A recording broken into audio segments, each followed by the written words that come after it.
Oh, okay. So is it a coach that you go to, or is it just a circle of friends, or? No, and I say that, I mean, in 2005, I went to Buffini, worked by a referral. It was called a turning point. And ironically, then I didn't know what a turning point it would be in my life, Right. but it truly was. And you know, in 2005, I mean, think about the market then, it was crazy. I mean, you put a house on the market, 25 offers and next, and I didn't have time to go to this event because I was, you know, emerging still in the business, but someone forced me to go and I ended up going and staying the night down there, actually in the same clothes and everything else I wore to the event because I didn't plan on staying. I figured it'd be kind of a waste of my time. Right. And then I realized what I didn't know is what was really hurting me. You know, I had willed my way to where I was. I get up, work hard, do what I say, be relentless.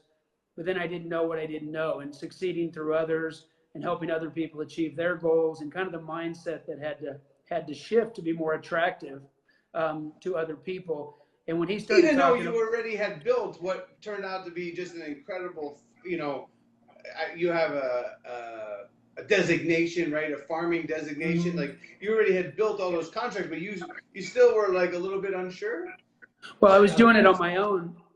Oh, So I you're was doing doing a it. lot of it, you know, just on my own, like just this is what I think I should do next. And I was not a good leader.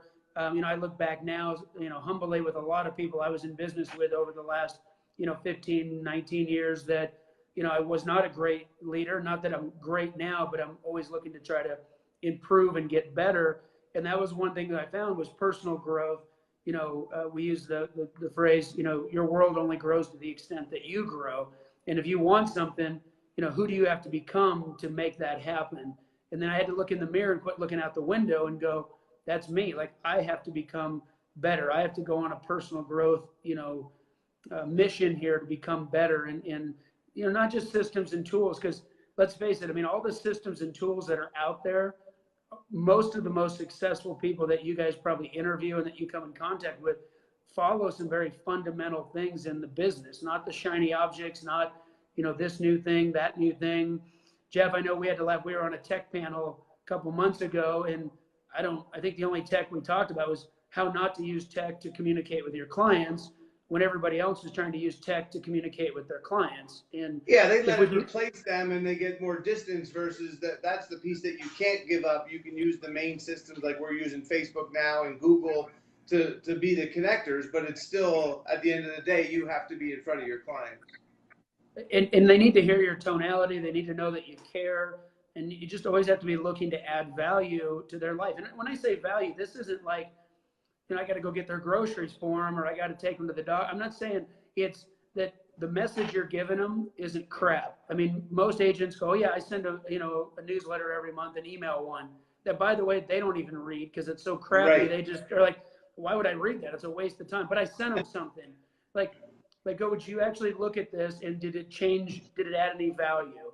And you think about it in any business, whether it's your CPA, a financial planner, a CPA, they don't have to be all things to you, but in that space, I need to know that my CPA is giving me the best information for me personally to put me in the best position for the 2018 taxes and then 2019, same with financial planner. So all we do is, you know, a little market update, because the problem is, and I think that we as an industry need to continue to align with like allowing, and then we get upset and we defend when Zillow comes out and says something to our databases because we allow it to happen because we've never counteracted it or we've never said, hey, I'm not sure if you heard this, but let me tell you what's really happening in our market, not the market. Or here's what's happening, you know, in the Arizona market, or, you know, they hear national news or they hear what they want to hear from a friend. I think it's our job to, you know, educate each of our databases as a whole. Then the consumer would have a different impression of the market versus the media and some of the other places that, unfortunately, we get upset about Zillow. We try to hide people from it, but they're the ones that are communicating with our clients in a lot of cases. The most, yes. No, and I like how you put it. I like that you called it our market, just to help localize it.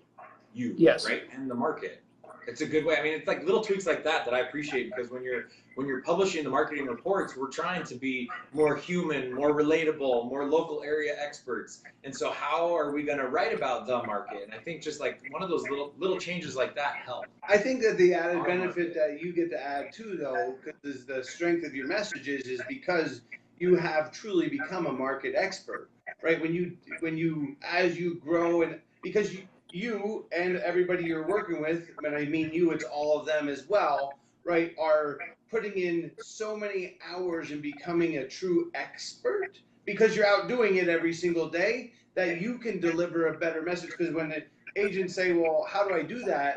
I think they struggle because they haven't worked on being and doing the job every single day, so that you can communicate a good message that is believable by the consumer. But when you're like, and valuable, yeah. Great job. Well, I think everybody wants to, start at the top of the ladder. They don't want to start at the first rung and work their way up. It's like I always say, like, the man at the top of the mountain didn't fall there, right? I mean, he had to climb, and it's a process.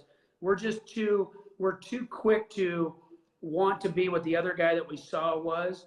And I can tell you, there's a lot of people that are on stage that what they say on stage and what they do in real life don't mirror each other. It's kind of like, if you've seen the happy family pictures at Disneyland and everyone's posing and smiling, and then as soon as that's over, they're back to the misery that Disneyland creates, which is waiting in lines, it's hot, it's this, it always makes you laugh. You have the one great family picture, but you know that they're miserable because you were just there, and you're like, this wasn't like that, right? My point is sometimes what's on the outside. Well, it's true. I mean, no, it's spot on. That's why I laugh. It's awesome. That's but well my point said. is, the problem is that some people, agents, listen to the wrong advice, and they don't do anything to really find out, is that person really done what they said they're doing, and have they done it over a period of time? They didn't hit a market of the moment, that they didn't get an account, they didn't get this, and it looks sexy to say how many units. Have they done it consistently? Because that's a model you want to follow. And if you look at the books today, they're all a spin on all the foundational stuff that Napoleon Hill and O.G. Mandino and Dale Carnegie, all the great people, Zig Ziglar's, Jim Rohn, they've just spun the same material. The underlying tone is still, I mean, if you just got up in the morning and you smiled more and you said please and thank you, there's not a class on that. Maybe we could teach one, the three of us, but I mean, look at